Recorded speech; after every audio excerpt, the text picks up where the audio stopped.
Sup, you beautiful bastards. You're watching the DeFranco Show. We got a big Thursday dive in the news today, so let's just jump into it. Starting with, we should talk about this growing problem of so-called public nuisance streamers, or let's just call it what it is. Assholes who have found out a way to monetize being assholes by streaming themselves being assholes. And it is what happens and grows when you have platforms that do not properly moderate. With some platforms doing such a shitty job, some people might argue that they're doing it on purpose, with specifically many pointing their fingers at the platform Kick, and most recently, the creator Kizzy, who reportedly is around 14 years old, and yesterday a clip of his live stream went viral. And you see him walking past an outdoor patio restaurant, he dips his hands into a woman's nachos and then walks away while eating one. But then one of the women from the table gets up, she follows him, and it leads to this extremely cringy confrontation. Put your hand in my food again, and I'm throwing all of your phones. Hey, you're not touching our phone. Don't put your hand in my food again. Now you're not touching my phone. Touch my phone, I'm gonna actually do something. Are you gonna beat me up? I will. I want to go. How old are you? 5? You think I go fine? Do you? All right, hold up. Do you? Don't do that again. Hold up. Yeah, shut the f up. And then you've also got clips from that day showcasing more of his bullshit, like one where he's seen getting into a fist fight with someone. And while you had some fellow trash cheering this stuff on, this struck a nerve with a lot of people. With there being a mountain of comments like, with social media, respect has become something we used to know in the past, like the dinosaurs. It's extinguished, as well as might be time to raise the streaming age requirement, as well as a lot of people trying to tie this to the culture fostered by Aiden Ross and Andrew Tate types. Although I would personally say that the Tate connection here, I think that's a stretch. It's a bit forced. This is definitely more connected to the Aiden Ross beat, specifically because of the Kick connection, but then even more so to like the old school Fousey streams, as well as creators like Neon and Jack Doherty, who you've probably never heard of, but they're big in their section of the internet. With all this, unsurprisingly, this was a big topic in the streaming space. So that's why we ended up seeing a lot of streamers reacting to Kizzy as well. He's trying to do what all of the other public nuisance streamers do by just being a societal hemorrhoid. He just graduated from suckling milk out of his mother's bosom, and now he's trying to suckle milk out of Jack Doherty's titties here. The problem is that a lot of the platforms don't ban you for this activity. And also, like, if you're a little kid, this is what's going to seem cool to you. There's nobody that has gone through puberty who laughs at this. I don't justify and, like, I'm not a fan of violence, but I'm as close as you can be to a fan of violence in this situation. Now, I will say, while there's constant criticism of Kick not really properly moderating their platform, and even when they do crack down on people, it's pretty short-lived. Currently, it does look like Kick took action against Kizzy because his profile is no longer available. It was unclear whether that was taken down for yesterday's stream or for another clip that's resurfaced of him smoking a joint. But ultimately, that's where we are here, and we'll have to wait to see how this plays out. Not only to see if like this ban or whatever the heck this is, if it sticks or how long it's for, but also if this problem in general continues to grow. Because in no way is the problem limited to this one asshole. Right? What he is doing is a copy of a copy of a copy of people that are popular on this platform. And anyone who's even glanced at the IRL streaming space has seen this. You got people harassing others, fights just breaking out into the streets, to a lesser extent, people driving cars at 150 fucking miles an hour. And it's just gonna be a matter of time before a person or people get killed during one of these live streams in the public streets or roads. And then let's talk about physical media, digital media, and what it means to actually own something. Right? And that's a broader general question, but specifically we're talking about this today because the gaming world is at this boiling point right now, grappling with that topic of what it means to actually own a game. And this issue has gotten even more attention lately after a video by the YouTube channel A Cursed Farm started blowing up, because in it he details how games have shifted to a digital-only buying model and how the publishers also run all the services for the game. So what happens when the publisher takes over the responsibility of running the game? Well, it's usually pretty good while they support the game. Then when they stop, it's a complete nightmare and has been responsible for destroying more video games than any other practice. That's a big shift, because the industry is trying to get users to go from a model where they get to keep their game, regardless of when support ends, to one where the game dies forever. I'm not a fan. Right, and this isn't like some sort of abstract issue, with his video in particular voicing frustrations with Ubisoft's decision this month to completely shut down The Crew, which has sold 12 million copies. Because, if you spent the $60-ish to buy the game, too bad, so sad. Because even if you had a physical copy, you still need Ubisoft servers to play. And this is really different from how many online games used to be, as they allowed individuals to host their own servers, so that even if a developer stopped servicing a game, you could still play it with your buddies or on your own. And then it feels even worse when you're talking about a single-player game, because you have a lot of people going, why would I even need to connect to a server? With people looking back going, I used to just buy a disc for my PS2 or a cartridge for my N64. Hell, I can still jam those in today and play. Also, to be clear, this is not an exclusively Ubisoft problem. Tons of companies do this. Square Enix shut down its Final Fantasy VII inspired Battle Royale title last year, so did EA with their mobile version of Apex Legends. And in fact, this is so widespread, studies show that only 13% of games are still available commercially from their publishers. And most of those are because studios have shut down, or there's just not a commercial market for them anymore. But you can at least get most of the older stuff secondhand and you still play it. Which brings us to the biggest thing: when the game is 100% digital, you're kind of screwed. And this isn't an issue just in the gaming space. The shift to not physically owning goods has happened across the entertainment industry. Like, I don't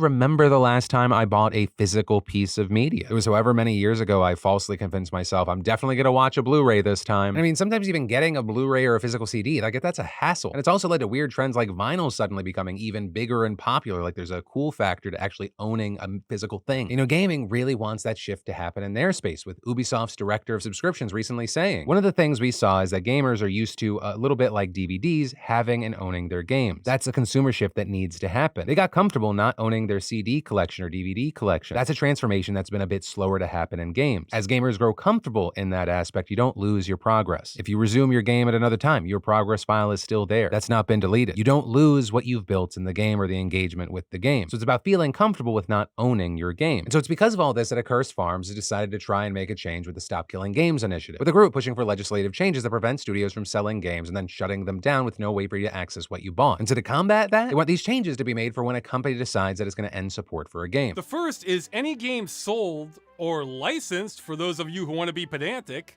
will be required to be left in a functional state when support ends. This does not mean a 100% perfect state, but it means a hell of a lot better than completely inoperable. It would also require no connection to the publisher or affiliated parties in order for it to continue functioning. So it would need to be patched to either be offline or have private hosting only. It's the only way. Anything less and the game dies. So this would also apply to games with microtransactions. Except we didn't say microtransactions since these were in plain English.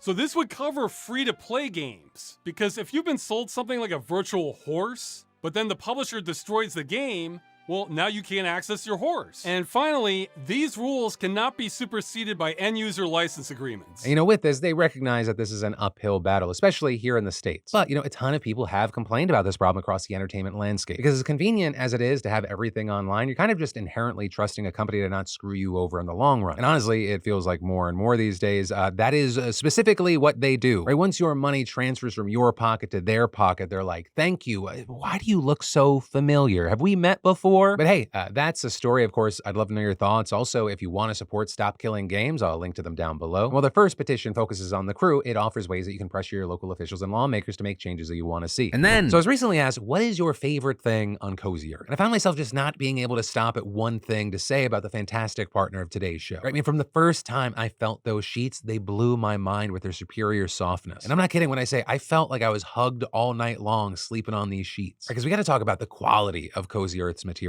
Made with viscous from bamboo, wash after wash. They just feel as amazing as they did the first night that we slept on them. They still look pristine. And equally as important, they're crafted with temperature regulating technology, adapting to your body's needs to ensure a sleep experience tailored to you, no matter if you run hot or cold, which also makes them perfect all year round. And if you got commitment issues, you're worried about commitment, Cozy Earth stands by the quality and longevity of its products with a 100-night sleep trial and a 10-year warranty. So y'all treat yourself to the ultimate in comfort and indulgence with Cozy Earth bedding and sleepwear. Just go to cozyearth.com/DeFranco and enter DeFranco to get up to 35% off at checkout. Upgrade your nights and transform your days with Cozy Earth at cozyearth.com/DeFranco and enter code DeFranco. And then, you've very likely not heard about this, and understandably so, but we need to talk about how the United States has waged this dirty, underhanded global campaign to advance the corporate interests of baby formula makers, all while fighting regulations and undermining the efforts of developing nations to protect the health of their children. Because that's what was just exposed in this absolutely stunning investigation by ProPublica. Right? They reviewed emails and memos by U.S. officials, correspondence to foreign ministries, letters from industry groups and academic research, as well as then conducting interviews with dozens of experts and government officials in almost 24 countries. And the final product we're left with is an unprecedented look into America's decades-long effort to protect the $47 billion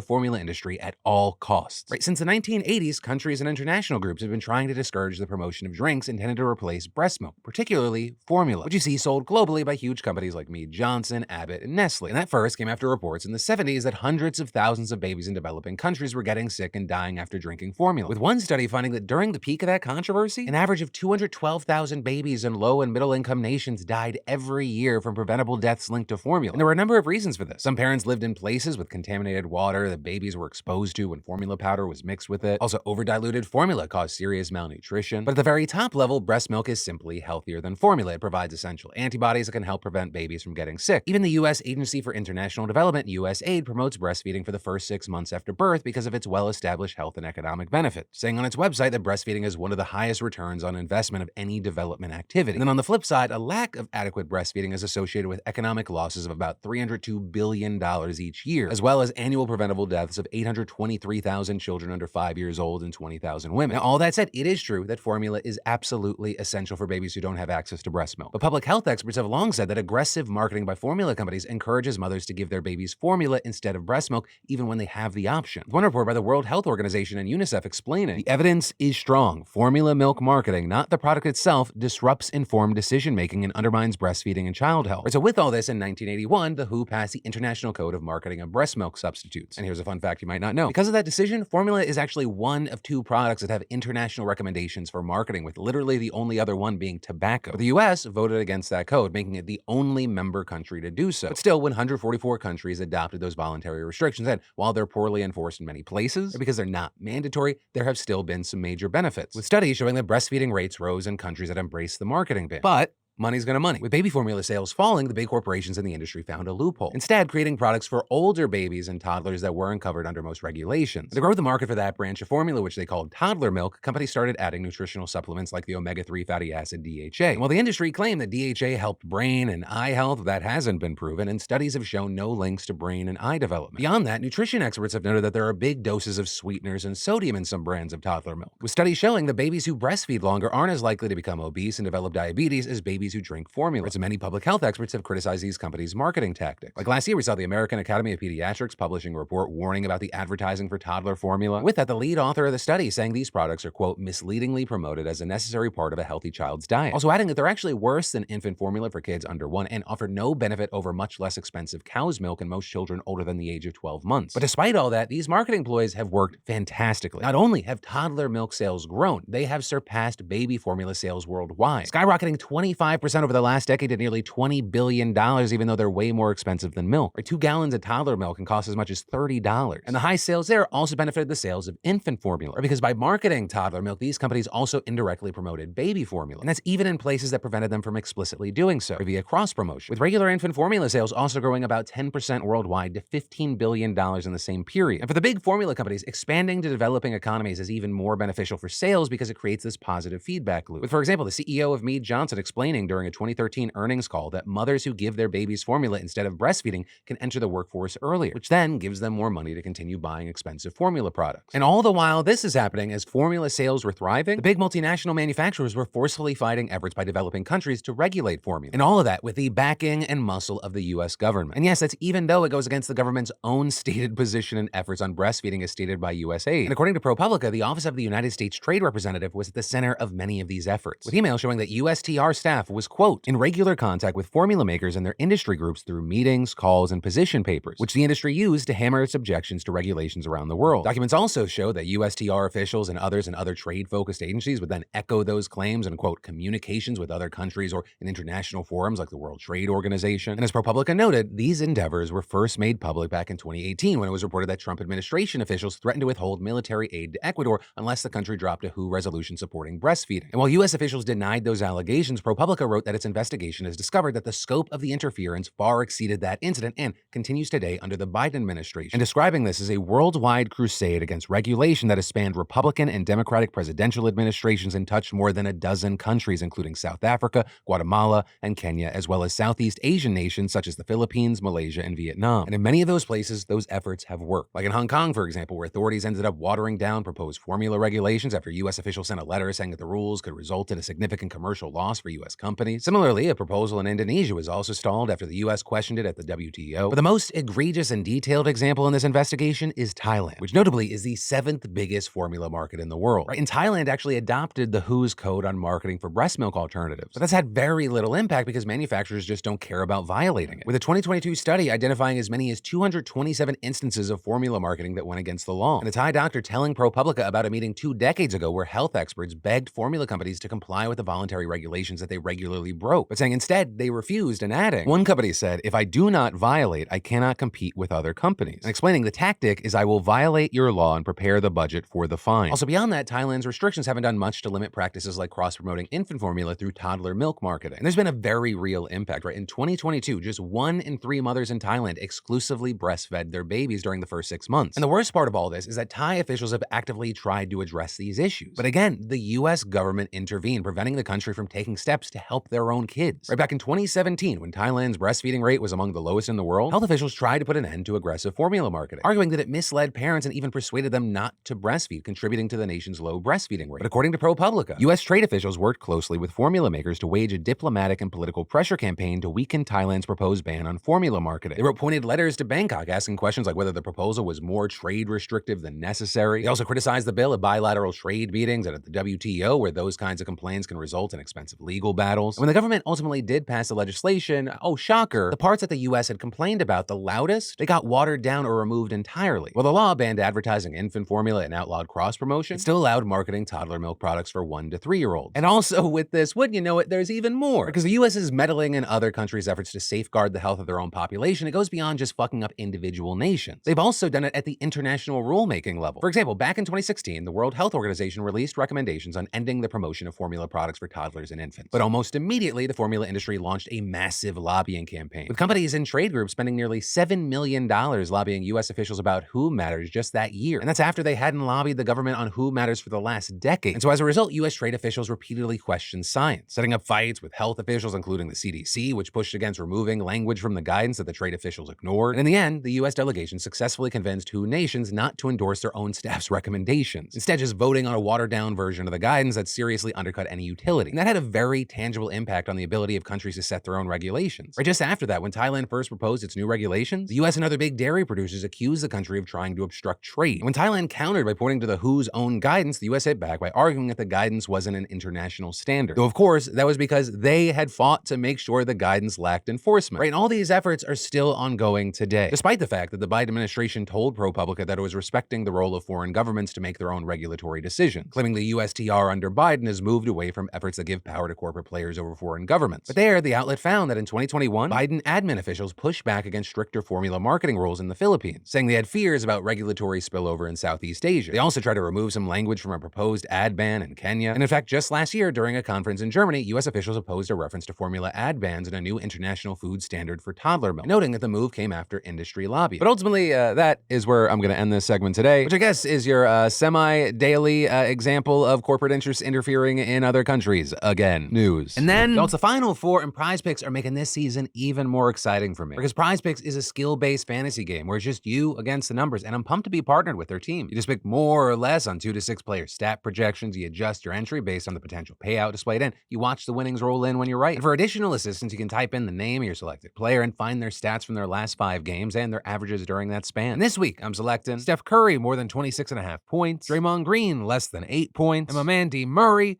more than 19.5 points. Personally, I always pick less on Green because there's always a chance he's going to punch someone in the back of the head and get ejected. Y'all, Prize Picks is the largest independently owned daily fantasy sports platform in North America with something for everyone. Basketball, hockey, League of Legends, and everything in between. You can pick LeBron, Caitlin Clark, Connor McDavid, and Jude Bellingham all in the same entry. And with injury insurance, if your pick exits a game in the first half and doesn't return in the second, Prize Picks won't count that as a loss. Which, I mean, it's no wonder Prize Picks is the #1 fantasy sports app. Easy gameplay, quick withdrawals, and an enormous selection of players and stat types. So get in on the action and up to $100 first deposit match by clicking the link in the description to download the Prize Picks app today. And then, countries threatening one another, it is not entirely uncommon in international politics, but how they do it is usually unique. The United States, if it doesn't get its way, sometimes they're like, smells like there's oil under your Capitol. Or in the case of Russia, they're like, maybe we have to use nuke. Who know? That's not the accent. But easily the most unique threat I've seen is that Botswana has threatened to send 20,000 African elephants to Germany. And according to Botswana's president, Mokgweetsi Masisi, the one who made this threat, this is not a joke. Right, so basically, what had happened was that the German government has been floating the idea of putting stricter limits on the import of hunting trophies because they have concerns about poaching. But Masisi says that this would just impoverish ordinary Botswanans and limit their ability to deal with what he says is overpopulation of elephants in the country. And saying to German media, it is very easy to sit in Berlin and have an opinion about our affairs in Botswana, but we are paying the price for preserving these animals for the world. And as far as what the situation looks like on the ground, while elephants remain endangered globally, they're like everywhere in Botswana. But the country's roughly 130,000 elephants, including 6,000 calves born every year, living across an estimated 40% of the country's land. And that's in part because of the country's successful conservation efforts. With Dan Challender, a conservation scientist at Oxford University, saying to the BBC, Botswana's ranked first in the world for conserving megafauna, including African elephants. So it's got a really successful conservation model, and that happens to include trophy hunting. And with that, part of this is arguably because a lot of the revenue from trophy hunting goes to funding conservation efforts for vulnerable species. And to that point, Germans are actually among the largest importers of hunting trophies in Europe, with a lot of that money then reportedly being used to fund sustainable conservation in many African nations. And as I mentioned before, according to Masisi, the success of the conservation efforts has actually led to overpopulation, which has in turn threatened the lives and livelihoods of Botswanans. And that's actually a point that Challender agreed with. But I think the president of Botswana is seeking to highlight the high cost of conserving megafauna species, including elephants. The people of Botswana incur those costs through loss of life in some cases, damage to crops and damage to property. And I think it's important that we consider the high cost that people pay to conserve and live alongside species such as elephants. And notably, African countries have long accused Western groups and governments of pushing for conservation policies that limit their ability to deal with these large elephant populations. With Botswana's wildlife minister just last month threatening to send 10,000 elephants to London after the UK proposed a ban on the import of hunting trophies. And at that point, Challender also told the BBC that Germany, the UK, and most other Western countries manage their wildlife in much the same way as Botswana, allowing animals to be hunted when they start messing with people. And also saying the idea that proposed import bans would help protect threatened or endangered species is essentially unfounded. But of course, this is there are a whole lot of people who disagree. For one, of course, many animal rights activists simply argue that hunting is cruel and should be banned no matter what the numbers are. And on top of that, many conservation and animal rights groups argue that the alleged benefits of trophy hunting are lies spread by the hunting lobby. For example, while Botswana has a quota system for trophy hunting meant to ensure that the animals aren't overhunted, poaching remains a major problem. With, for example, the Telegraph reporting in February that a poaching surge had seen 60 elephants killed in just 3 months, with poachers specifically targeting so-called big tusker elephants, of which there are actually only a few dozen left in the world. And many conservationists also say that one of the big arguments for trophy hunting, that it brings money in for the country and the local communities, that's unfounded. With Kitty Block, CEO of the Humane Society of the US, saying in an interview with CBS last year, well, it couldn't be further from the truth that killing these animals, trophy hunting these animals, brings in more money than ecotourism. It doesn't compare. A living elephant can be seen over and over again. It's been estimated over $1.6 million in wildlife ecotourism alone. But with all that said, I gotta pass the question off to you. What are your thoughts with this? And then, so this news could be a game changer that saves hundreds of thousands of lives. Because we just got the news that the first person to receive a genetically modified pig kidney transplant just left the hospital in good condition. Because 2 weeks ago, doctors at Massachusetts General Hospital performed this landmark first-of-its-kind procedure on 62-year-old Richard Slayman. And according to reports, Slayman has had kidney disease for more than a decade. In the past, he had gone on dialysis, which is just a nightmare. He already received a human kidney transplant back in 2018, but since then he had become seriously ill. And so with very few choices left for him, he opted for this experimental procedure. Which, I mean, a lot had to be done for this transplant to go forward. With doctors at Mass General spending a year planning and getting the necessary approvals, including from the FDA, which allowed the surgery under its compassionate use rules for cases where a patient has a serious or immediately life-threatening disease or condition and there are no other alternatives. And then, of course, there was the kidney itself, which had to be genetically altered by scientists to increase compatibility and decrease the chances of rejection. But all of this fell into place. They did the surgery, and yesterday Mass General announced that Slayman had been discharged and is recovering well. Doctors saying that the kidney appears to be functioning properly, producing urine, removing waste products from the blood, and carrying out other functions. And in a statement shared by the hospital, Slayman himself said, "This moment leaving the hospital today with one of the cleanest bills of health I've had in a long time is one I wished would come for many years. Now it's a reality and one of the happiest moments of my life." And adding, "I'm excited to resume spending time with my family, friends, and loved ones free from the burden of dialysis that has affected my quality of life for many years." Now notably, with all this, Slayman Slayman's still gonna have to take several medicines and receive close monitoring through multiple weekly tests and doctor's visits. And while everyone obviously is hoping that this is gonna be successful and Slayman continues to heal in good health, it's of course unclear right now if his body will eventually reject the organ. Because while this is the first pig kidney transplant, 2 patients had previously received genetically modified pig heart transplants, and unfortunately, both of those failed. With the first patient, who was the first in the world to receive a genetically modified pig's heart, dying 2 months later, it being reported that he suffered several complications and traces of a virus that infects pigs being found in his heart. And then the second patient dying about 6 weeks after his procedure. And while he showed significant signs of progress early, the heart eventually began to show signs of rejection in later weeks. And so with these transplants, it's more of a long game rather than a short game. But regardless, this kidney transplant is a huge deal, with the New York Times even explaining the transplant and its encouraging outcome represent a remarkable moment in medicine, possibly heralding an era of cross-species organ transplantation. And one expert telling them that this brings the possibility of animal to human organ transplants significantly closer to reality. You know, the fact that this was done with a kidney is also super significant, because those in need of kidney transplants make up the vast majority of people waiting for organs. 4 out of every 5 people on the organ transplant waitlist need a kidney. That's nearly 90,000. And one day, hopefully later rather than sooner, I mean, I'm gonna be one of those. I got botched genes, I have polycystic kidney disease, just a fun little thing. While you see 90,000 people needing a kidney, like in 2022, only 25,000 people actually received kidney transplants. And for kidneys, that was actually a good number. That was a record number of transplants. And all this is according to the National Kidney Foundation. 12 people die every day just while waiting for a kidney transplant. And that's just considering the people on the list. There are also more than 500,000 people in the US who are on dialysis. Well, that might be enough to keep many of them alive for now, or at least a little bit longer. 1, talk to pretty much anyone on dialysis and they'll tell you it's just fucking miserable. But also 2, it would be absolutely life-changing for them to have a chance to get kidney transplants so they don't have to undergo the expensive and time-consuming treatments. But, you know, we're gonna have to wait to see what happens, because a lot has to happen before we get to a point where this gets better, right? Pig kidneys would have to be successfully transplanted in numerous patients and researched in clinical trials before they'd be made widely available. And then there's also questions about the logistics of scaling and integrating these genetically modified pig kidneys into the current medical system. But hey, there's a glimmer of hope now that wasn't here yesterday. And then finally today we have Yesterday Today, where I dive into those comments on yesterday's show and see what y'all had to say. Yesterday, not a surprise, there was a lot of conversation around the Global Monkey Torture Network, with Crespo saying, I don't understand humanity, saying I don't understand how someone can find glee in torturing a living creature and then get so little retribution for it. And Rocker saying, Global Monkey Torture Network is not a sentence that I expected to hear today, with people like Minotaur even going as far to say it should be along the same lines as CP. If you possess it or make it, you should be jailed for it. Because as we talked about yesterday, the focus is on the actual killings and or the distribution. Because among those being charged, we didn't see people just possessing it getting charged. And also one of you beautiful bastards saying, this is the first Philip DeFranco show to ever make me cry. I consistently can't believe the horrible nature of, quote, human beings, seeing how big of a contrast there is between saviors and villains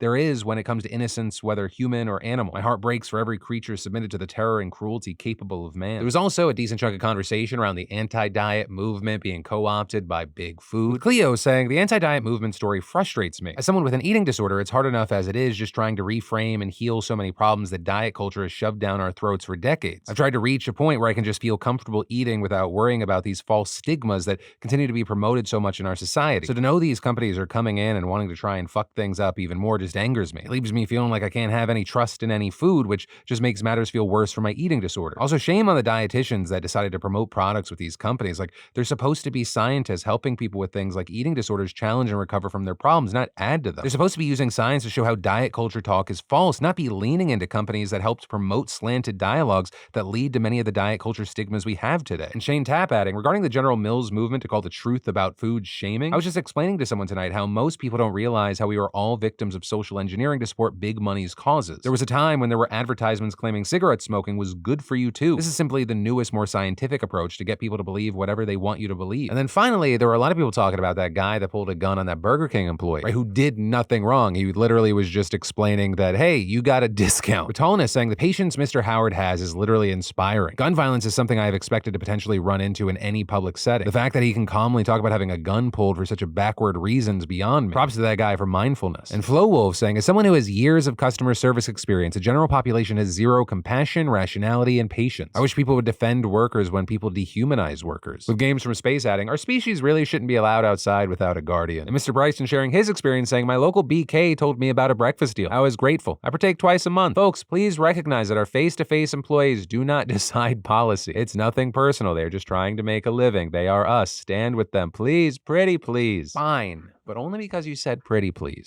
I was this close, but you said the magic words. Yeah, but the main thing I got from a lot of the comments, because yesterday's show had a lot of negative news, is maybe I need to just make 3 extra large shows a week so you guys get a little breather instead of just 4 days back to back, because I feel like I may be ruining your mental health. Actually, I don't know. I'll think about it. Everything's staying as is for now. And that is where your dive into the news is going to end today. Thank you for watching. I love yo faces, and I'll see you right back here on Monday. You on my mind a lot. Don't need no time watch. I don't know how I got you in my pocket spot. Yeah, that's babe. Miss you every day. You like my oxygen.